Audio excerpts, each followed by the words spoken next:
예수님께서 5천 명을 먹이신 이 사건은 너무나 유명해서 아마 여기에 앉아 계신 분들 중에서 이 이야기를 모르시는 분들은 없을 거라고 생각합니다. 특별히 이 사건이 너무 소중하고 중요하기 때문에 마태, 마가, 누가, 요한 4복음서가 공히 이 사건들을 다 공통적으로 기록하고 있습니다. 오늘 우리가 마가복음의 내용을 읽었지만 다른 복음서들도 이 내용을 소상하게 잘 우리에게 소개시켜주고 있는 것이죠. 그런데 우리가 이렇게 잘 아는 5천 명을 먹이신 예수님께서 일으키신 이 기적의 사건이 일어나는 배경은 그렇게 쉽지 않고 간단치 않았습니다. 우리가 마가복음을 살펴보게 되면 6장에서 우리가 읽었던 본문 바로 직전이 세례 요한이 헤롯에 의해서 죽임을 당하는 장면이 기록되어 있습니다. 그 엄청난 일을 헤롯이 그 만행을 저질렀던 거지요. 세례 요한이 자신의 동생의 아내를 취했던 헤롯의 그 죄악을 고발하고 지적하자 거기에 대해서 앙심을 품었던 그의 아내와 헤롯이 그를 결국에는 참수하여서 목을 잘라 죽이게 되는 사건이 오늘 6장 앞머리에 기록되고 있습니다. 우리가 6장을 내용을 보게 되면 헤롯은 이 사건을 일으킨 이후에 그도 사람인지라 여러 가지로 많은 양심의 가책을 받았던 것 같습니다. 예수가 사람들을 모아놓고 엄청난 기적과 역사를 일으킨다는 이야기를 듣게 되자 헤롯은 13절, 14절 내용을 보게 되면 예수란 사람이 내가 죽인 세례 요한이 부활한 사람이 아닐까? 다시 살아난 것은 아닐까? 이렇게 생각을 했어요. 그러니까 헤롯은 세례 요한을 죽인 이후에도 적잖은 부담감을 헤롯이 가지고 있었던 거죠. 그러던 터에 예수라는 사람이 나타나서 민중을 한꺼번에 그렇게 많이 모으고 그들에게 복음을 전하고 그들에게 엄청난 기적과 역사를 만들어서 사람들이 구름대처럼 그에게 모이는 장면을 봤을 때 세례 요한이 죽은 다음에 예수로 부활한 게 아니냐 이렇게 헤롯이 생각할 정도로 거기에 굉장한 부담감을 가지고 있었던 겁니다. 5천 명을 먹이셨던 사건은 이렇게 시대적으로 엄중한 상황 속에서 일어났습니다. 이렇게 생각했던 헤롯이 예수님께서 광야에서 5천 명, 남자만 5천 명이고 여자와 어린아이를 포함시키면 좋게 10,000명이 넘을 정도의 인원이 그 많은 군중들이 예수님 앞에 모였다는 그 소식을 들었을 때 그 모임에 대해서 헤롯은 예의주시할 수밖에 없었던 거죠. 그리고 이것은 불법 모임이다, 불법 집회다 이렇게 헤롯이 생각할 수 있었던 충분한 근거가 있었던 것입니다. 예수에 대해서 상당하게 주의를 기울이고 있었고 그리고 불안에 떨고 있었던 헤롯이 그에게로 그 많은 군중들이 모여서 지금 광야에서 엄청난 집회를 하고 있다는 사실을 들었을 때 이 집회가 혹시 봉기나 시위로 이어지지 않을까 이런 두려움에 헤롯이 사로잡혀 있었던 거죠. 그런 시기적으로 참 힘들고 어려운 상황 가운데 5천 명을 먹이신 엄청난 기적이 그 광야에서 일어나게 됐습니다. 그뿐 아니라 그날이 여러분 오늘 우리가 읽었던 본문의 말씀을 보니까 그곳은 빈들이요 이렇게 말하고 있죠. 한적한 곳은 빈들을 이야기하는 것이고 그 빈들은 광야를 의미합니다. 우리가 알다시피 광야는 아무것도 얻을 수가 없는 곳이고 메마른 땅이고 그저 짐승들만 저녁이 되면 우글거리는 곳이 광야입니다. 그런 광야에 많은 사람들이 모여 있었고 그리고 마침 때가 저물었다고 이야기하고 있는데 이제 그 메마른 광야에 날까지 저물어 가면 더 이상 어떤 것도 할 수 없는 인간으로서 살 수 없는 상황과 조건이 바로 그곳에 남겨져 있다는 사실을 우리가 알 수 있는 거죠. 시기도 좋지 않았고 그 날의 상황도 좋지 않고 장소도 모든 것이 열악한 상황 속에 놓여 있던 곳이 5천 명을 먹이신 예수님께서 기적을 일으킨 사건의 모든 배경들이었습니다. 이런 상황 속에서 예수님께서 오늘 그 앞에 큰 무리들이 나오는 것을 우리가 읽었던 본문의 말씀 37절의 말씀을 보니까 보셨다. 34절의 말씀에서 그렇게 기록하고 있습니다. 여러분, 사람들이 얼마나 예수님 곁에 많이 모였는지요. 오늘 우리가 30절 말씀부터 서두에 읽어보게 되면 예수님과 제자들이 식사할 겨를도 없었고 사람들이 너무 오고 가서 도대체 잠깐 쉴 수 있는 자리도 없어서 예수님께서 제자들 보니까 너무 딱해서 얘야 너희들 배를 타고 잠깐 저 한적한 곳 광야로 빈들로 나가서 잠깐 쉬기도 하고 먹기도 하면서 몸에 모든 것들을 좀 충전 좀 시켜라 이렇게 이야기를 할 정도였습니다. 그래서 배를 타고 한적한 곳으로 옮겼는데 그 모습을 군중들이 본 거예요. 예수님의 제자들이 어디로 온가 배를 타고 지금 옮겨가고 있다는 그것을 이 군중들이 보게 되자 군중들은 배가 없으니까 그 배를 따라서 육지로 막 달려가서 그 배가 도착할 곳에 이미 미리 앞서서 군중들이 도착할 정도로 예수님을 그렇게 갈망하고 많은 사람들이 예수님을 따라갔던 거죠. 오늘 우리가 읽었던 34절 말씀에 그렇게 찾아왔던 무리들, 큰 무리들이 있었습니다. 34절 말씀에서 예수께서 나오셔서 큰 무리를 보시고 그 목자 없는 양 같음으로 인하여 어떻게 여기셨어요? 예, 불쌍히 여겼다 이렇게 말씀하고 있습니다. 여러분, 큰 무리인데 뭐가 불쌍할까요? 우리는 작은 무리가 불쌍한데, 그죠?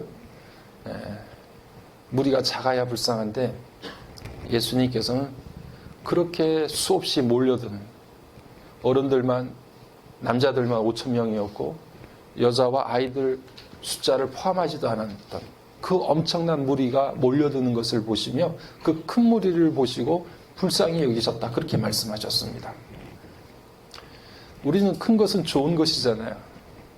많은 것은 언제나 우리를 든든하게 만들잖아요. 그래서 작은 교회들은 언제 커질까?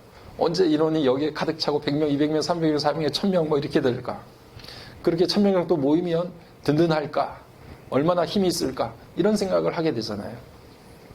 그런데 우리 예수님께서는 그렇게 큰 무리가 광야로 몰려드는 것을 보시면서 그들을 오히려 불쌍히 여기셨어요. 그것이 정말 좋다고 생각하고 그것이 든든하다고 생각했다고 하면 예수님께서는 아마 광야에다가 교회를 지으셨을지도 몰라요. 그 많은 인원들을 수용할 수 있는 교회를 짓고 아마 광야교회라고 이름을 붙였을지도 모르죠. 그런데 예수님께서는 그렇지 않으시고 그렇게 많이 몰려드는 무리들을 보시면서 오히려 불쌍히 여기셨다 그렇게 말씀하셨습니다. 그 불쌍히 여기셨다라고 하는 이유는 오늘 말씀을 보니까 저들이 목자를 잃어버린 양 같아서 불쌍히 여기셨다 이렇게 말씀하셨죠. 이 사건은 바로 조금 전에 제가 말씀드린 사건과 연결되어 있습니다. 바로 그들의 영적 지도자였던 세례 요한이 헤롯에 의해서 무참히 살해당하고 그들의 영적 지도자를 잃어버린 이스라엘 백성들의 모습이 마치 목자를 잃어버린 양과 같은 그런 상태에 놓여져 있었기 때문에 그 큰 무리를 보시면서 예수님께서 그들을 불쌍히 여기셨다 그렇게 말씀하고 있는 거예요. 예수님께서는 무리가 큰 무리냐 적은 무리냐 이것을 가지고 따지지 않으셔요. 예수님께서 보시는 것은 아무리 부족하고 연약하고 초라한 그런 모임일지라도 그런 사람일지라도 그런 영혼일지라도 그 영혼의 상태가 어떤 것인가를 예수님께서 주목하시고 보시는 거예요. 지금 저 사람의 영혼의 상태가 어떠냐? 저 무리의 영적 상태가 어떠냐? 그 상태를 보시고 그들에게 예수님께서 모든 것들을 평가해 주세요. 아무리 많은 무리가 모였지만 저들의 영혼이 지금 지도자를 잃어버리고 목자를 잃어버린 양같이 헤매이는 연약한 상태에 놓여져 있으면 그 큰 무리를 보시고 예수님께서는 불쌍히 여겨주신 거예요. 우리가 지지난주에 누가복음 12장 말씀을 보면서 적은 무리여 무서워 말라라는 말씀을 여러분 들으셨어요. 적은 무리여 두려워하지 마라. 너희가 목숨을 위해서 무엇을 먹을까, 몸을 위해서 무엇을 입을까 염려하지 마라. 들풀도 이렇게 입히시거늘 하물며 너희일까 보냐. 적은 무리여 두려워하지 말라, 무서워하지 말라. 너희 아버지께서 너희에게 그 나라를 주시기를 기뻐하시느니라. 할렐루야. 예. 적은 무리라도 하나님에 대한 믿음과 소망, 그리고 우리의 삶을 그분께서 지배하시고 인도하신다는 사실을 믿고 확신할 때 너희들 두려워하지 마라. 예수님께서 늘 저들에게 평가하시고 내리시는 말씀은 저들이 큰 무리이냐 적은 무리이냐의 문제가 아니었어요. 저들의 영적 상태가 정말 하나님과 온전한 관계에 놓여져 있는지 연결되어 있는지 그것이 저들을 향한 예수님의 마음의 모든 것이었습니다. 한국교회는요, 많은 것은 선하고 많은 것은 좋다라고 하는 세인들의 평가를 그대로 교회에다 가져왔어요. 그래서 늘 많은 것,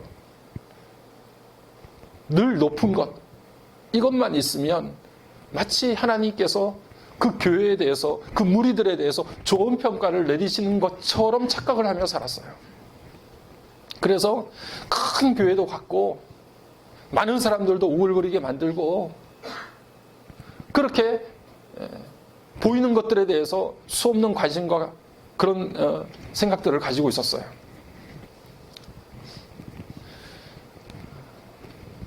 그런데 정작 우리 예수님께서는 이 땅을 바라보시면서 오히려 우리를 불쌍히 여겨주셨는지도 몰라요.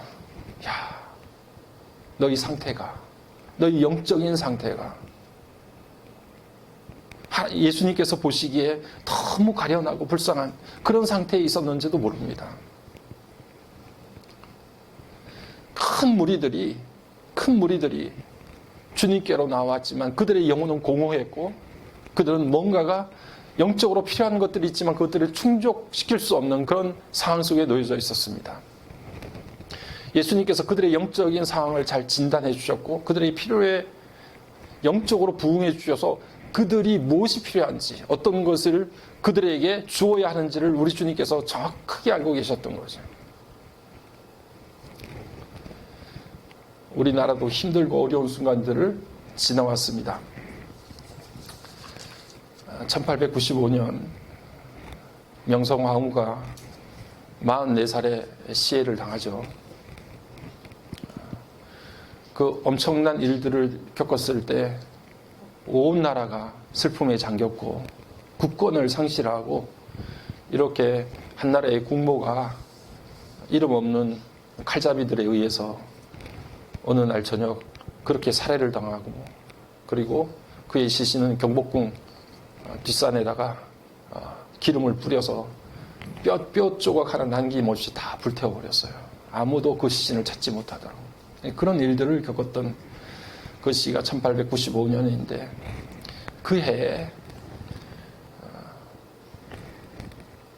숭실대학교를 만들었던 백일양 선교사의 부인이신 베어드 선교사가 그날 그 해에 찬송가를 만들었어요. 찬송가를 작사를 해가지고 찬송가를 지었는데 그 찬송가가 요즘에는 잘 부르지 않지만 멀리 멀리 갔더니 처량하고 고나요 슬프고 또 외로워 라는 찬양을 387장 찬양을 작사를 해서 만들었습니다. 우리나라가 큰 슬픔과 고통 가운데 그렇게 아프고 가슴 칠 때에 그 찬송가를 부르게 해서 예수 예수 내 주여 곧 가까이 오소서 내 슬픔 내 아픔 위로해 주소서라고 하는 멀리 멀리 갔더니 찬양을 그렇게 만들어서 함께 불렀던 그런 시대가 있었어요. 수없는 많은 사람들이 교회로 몰려들었습니다. 의지할 곳 없고 기댈 곳 없고 모든 것들을 잃어버린 듯한 그 고통을 어떻게 해소할 수 없어서 그렇게 슬픔에 잠겨있던 그때에 교회는 문을 활짝 열고 민족의 아픔을 품어주었어요. 그리고 위로해 주었어요. 우리가 이곳에서는 고통과 아픔을 겪지만 우리 주님께서는 우리의 아픔과 고통을 하신다. 우리 주님의 십자가는 우리를 품어주시기에 넓고 큰 품이다 라고 하는 것을 온 사람들에게 알려주었어요. 사람들이 교회로 찾아와 십자가를 기대고 의지하면서 내일의 소망을 얻었습니다. 위로를 얻었어요. 구름대 같은 많은 사람들이 교회로 몰려들었어요. 그때가 1890년, 1900년, 1910년, 20년 그 사이에 일어났던 일들이에요. 오늘 우리가 영적인 상태를 진단하고 그 영적인 상태에 우리가 필요한 것들을 공급해 줄 수 있는 그런 교회가 되어지기를 주의 이름으로 간절히 축복합니다.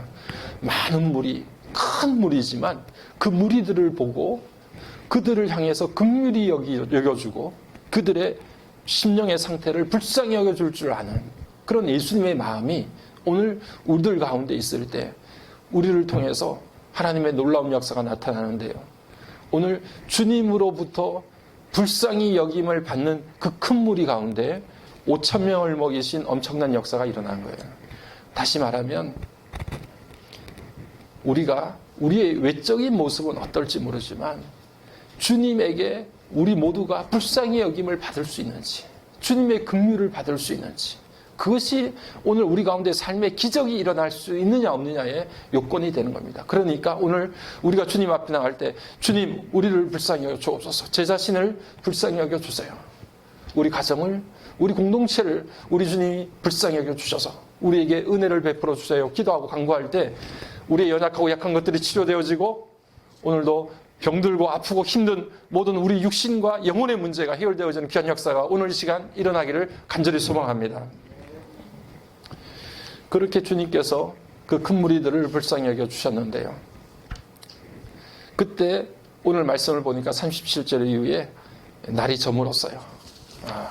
그리고 37절 이후의 말씀을 보면서 오늘 말씀을 이렇게 보니까 대답하여 이르시되 너희가 먹을 것을 주라 이렇게 이야기하고 계시는 주님의 모습이 기록되어 있습니다. 제자들이 어두워지니까 예수님 여기 있는 무리들 이제 먹을 것도 없는데 마을로 흩어져서 먹을 것을 찾아서 먹을 수 있도록 그렇게 보내야 되지 않습니까? 이렇게 질문을 했던 거죠. 요구를 했던 것입니다. 그랬더니 예수님께서 거기에 대한 대답으로 야 너희들이 그들에게 먹을 것을 주어라 이렇게 말씀을 하시는 거죠. 기가 막힌 말 아닙니까? 제자들이 뭐가 있어요? 그렇게 5,000명 10,000명씩 모여있는 무리들에게 어떻게 이 제자들이 가진 것도 없는 제자들이 그들에게 먹을 것을 줍니까? 그런데 예수님께서 그것을 모를 리가 없었을 텐데 말씀하시기를 너희가 먹을 것을 주어라. 자, 우리 한번 따라해 봅시다. 너희가 먹을 것을 주어라. 너희가 먹을 것을 주어라. 우리의 상황이 어떤지 잘 아시는데요. 이 10,000명이나 되는 인원을 먹이려고 하면 오늘 본문의 말씀을 읽어보니까 200데나리온이나 되는 떡을 사가지고 저들에게 먹여야 되겠습니까? 이렇게 제자들이 이야기하는 거죠. 제자들은 이미 압니다. 대략적으로 이 인원을 먹여야 된다고 하면 200데나리온의 떡이 필요할 거다 이렇게 예상을 했던 거죠.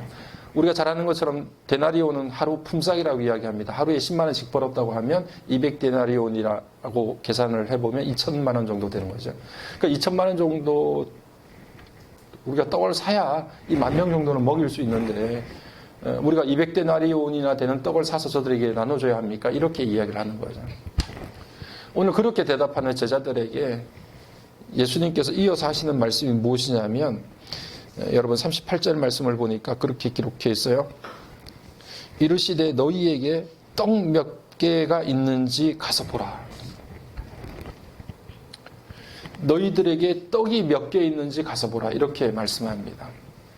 예수님께서 제자들 함께 생활했던 제자들이 얼마나 연약하고 약하고 가진 것이 없는가 그것들을 잘 알고 계셨죠. 그런데 그 제자들에게 첫 번째 말씀하셨던 것은 너희가 가서 먹을 것을 주어라. 이렇게 말씀하시고 그리고 제자들이 우리가 200데나리온이나 되는 떡을 사다가 저들에게 먹여야 됩니까? 이렇게 물어봤더니 예수님께서 너희에게 떡이 몇 개 있는지 가서 보라. 이렇게 말씀합니다. 오늘 이 말씀을 저와 여러분과 함께 나누기로 하네요. 여러분, 우리 눈에는 내가 가진 것에 대해서 보이지 않아요. 우리는 항상 이 인원을, 이 많은 사람들을 먹이려고 하면 200데나리온이나 되는 돈이 필요하다라고 하는 계산이 먼저 딱 서 있기 때문에 내가 가진 것에 대해서 전혀 거들떠보지도 않습니다.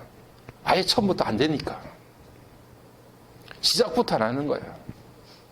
이걸로는 거기에다 내밀 수도 없는 거니까 비교 대상도 안 되니까 그러니까 아예 가치조차 없는 거예요. 셈할 가치가 없는 거예요. 염두에 두지 않습니다. 오직 우리는 200데나리온의 모든 것들이 다 관심이 가 있어요. 그거 아니면 이 문제가 해결이 안 돼요. 이 사람들을 먹일 수 있는 방법이 없어요. 그것을 우리 마음속에 꽉 생각하고 있는 거예요. 예수님께서는 너희 가서 먹여. 너희들이 먹을 것을 줘. 내가 너희들을 이 땅 위에 보낸 것이 저렇게 공허한 영혼, 힘들고 어려운 영혼, 영적 지도자를 잃어버리고 헤매이고 영적으로 메마르고 고갈된 저 사람들 먹이라고 내가 너희들을 훈련시키고 너희들을 세상에 보낸 것인데 너희들이 먹을 것을 줘야 되지 않아? 이렇게 예수님께서 제자들에게 이야기하신 것이고, 우리는 없어요. 아무것도 없어요. 200데나리온이나 되는 돈이 있어야 저들을 먹일 수 있어요. 이렇게 대답하는 제자들을 향해서 예수님께서 야, 그렇게 말하지 말고 너희가 가서 네가 가진 떡이 도대체 몇 덩이나 있는지 확인이나 해. 이렇게 예수님께서 말씀하십니다. 우리 예수님께서 우리가 갖지 않은 것, 우리에게 없는 것을 요구하시는 게 아닌 것 같습니다. 그렇잖아요? 제자들에게 요구하신 것은 너희가 가진 떡덩이가 도대체 몇 개인지를 살펴봐. 이렇게 말씀하시잖아요.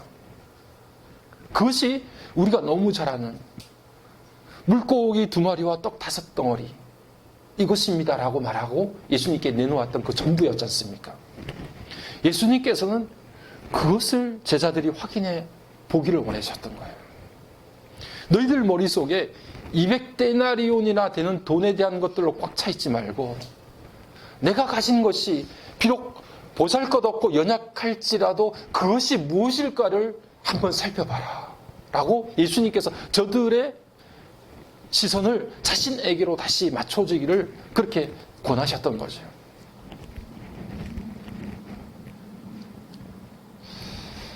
저희는 이곳에서 다음 세대를 위한 선교센터를 만들기를 원하고 있습니다. 우리 다음 세대를 어떻게 하면 일으킬 수 있을까? 그걸 고민하고 있죠. 그런데 우리는 큰 무리를 원하는 게 아닙니다.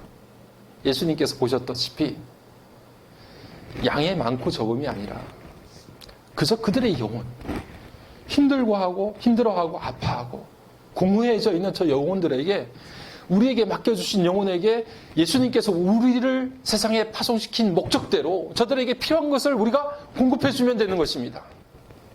우리는 많은 무리를 책임지려고 이곳에 보내는 게 아니에요. 엄청난 일을 하라고 예수님께서 이곳에 이 빈들의 이 광야에 우리를 몰아내신 게 아니에요.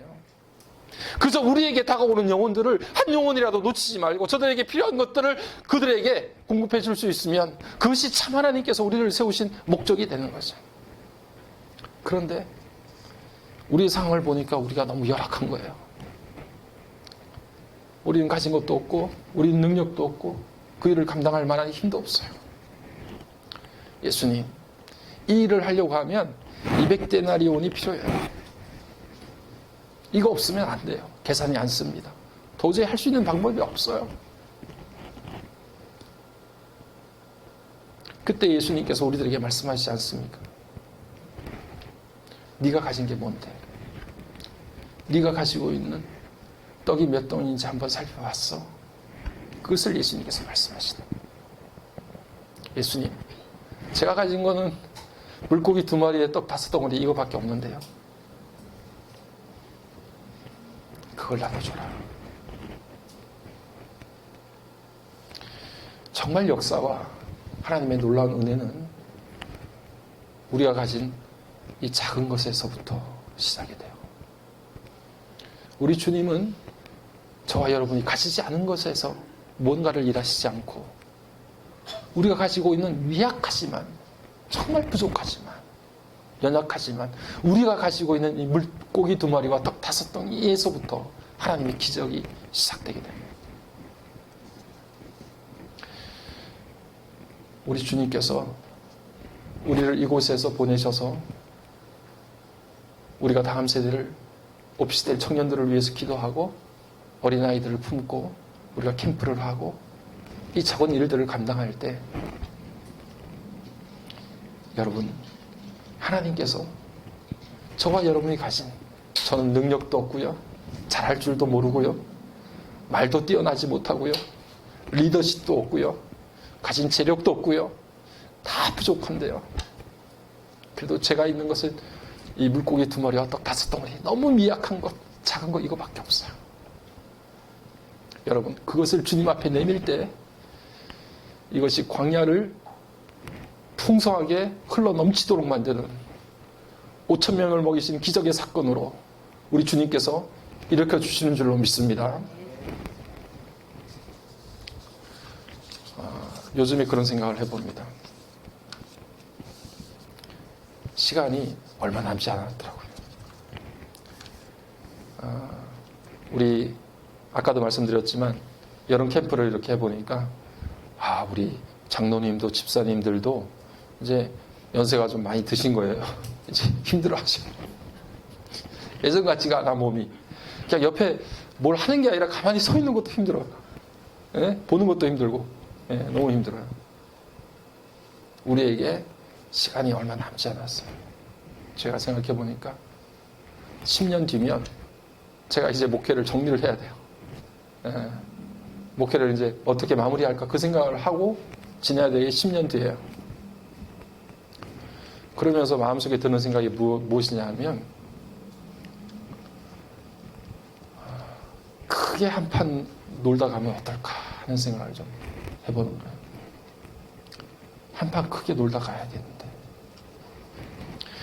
여러분, 싸움을 하는 병사들에는 두 종류가 있어요. 첫 번째는 용병들이 있어요. 돈을 받고 싸움에 참가한 병사들이 있어요. 그래서 돈을 받은 만큼 전쟁에 참여해서 지금 우크라이나 전쟁 위해서 기도하셨는데 우크라이나 전쟁에도 용병들이 있어요. 돈을 받고 가서 싸우는 거예요. 돈에 자기 몸을 팔은 거예요. 그래서 그 돈을 받은 만큼 가서 싸워요. 그런데 또 한 부류의 병사들이 있는데 그 병사들은 뭐냐면 전사들이에요. 전사들은 돈을 받지도 않았어요. 그런데 그 전쟁에 자기의 목숨을 걸어요. 모든 걸 바쳐요. 죽어도 좋다라고 하는 생각을 가지고 그 전쟁에 꾸역꾸역 참여를 해요. 여러분, 우리가 생각해 보면 예수님도 이 땅 위를 전사처럼 살아셨어요. 용병이 아니라. 그래서 우리가 잘 아는 요한복음 15장 말씀에서 예수님은 나는 선한 목자다.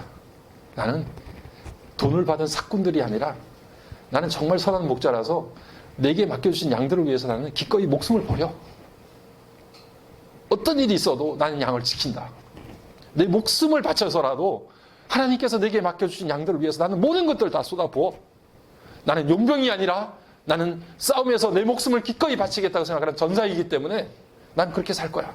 이게 바로 예수님께서 우리에게 보여주신 목숨이에요. 삶이고.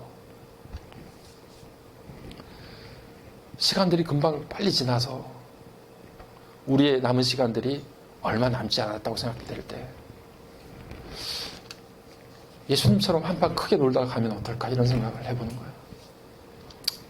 우리에게 가진 것이 없고 부족할지라도 부족한 내 것을 주님 앞에 내어 맡기면 그것을 통해서 광야의 역사가 일어나고 광야의 축제가 시작되게 되는데 그 살벌한 시대에 헤롯이 감시의 눈으로 그 집회를 쳐다보고 무슨 일이 일어나지 않을까 그렇게 감시하고 있던 그 시대에 날도 저물고 메마른 광야인데 모든 것들 환경들이 참 악조건 속에 놓여져 있던 그 시간인데 그 시간에 내가 주님 앞에 드릴 게 없을까 생각하고 그 작은 것을 내밀어서 그것을 통해서 광야가 갑자기 어느 한순간에 축제로 변화되어지는 정말 크게 한판 놀다가 야 정말 하나님이 우리의 삶을 책임져 주시고 인도해 주시는구나.